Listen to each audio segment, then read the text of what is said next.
Merong announcement ang TRB nung isang araw na magka-cashless ang NLEX at SLEX. Okay. I'm telling you right now, I've already told TRB to suspend that. Okay. Yung cashless. Cashless, ibig sabihin, wala nang cash lane sa ano. No? And I will tell you why. Number one, nakagagano naman natin siguro kung yung nangyari nung unang sinubukan to, di ba? This was tried already in the past, no? Several years ago. And we probably all remember what happened in Bagintawak and in other choke points on NLEX and SLEX. Nagkabulbul yan. No? Kasi, I guess for whatever reason, no? Hindi na-disseminate ang information, etc., etc. No? So, I want to first work with the two toll operators, MPTC and San Miguel, and let's tingnan muna natin yung sistema.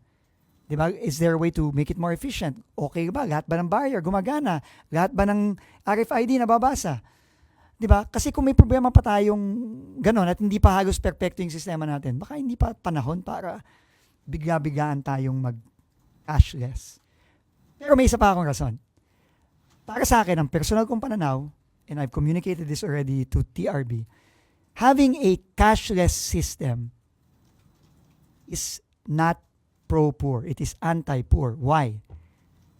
Tayo siguro dito, kasi kayo, alam ko matataas ang sweldo nyo, kaya nyong mag-load sa Easy Trip tsaka sa AutoSweep ng 2,000, 3,000, 5,000, si Ivan baka 10,000, di ba?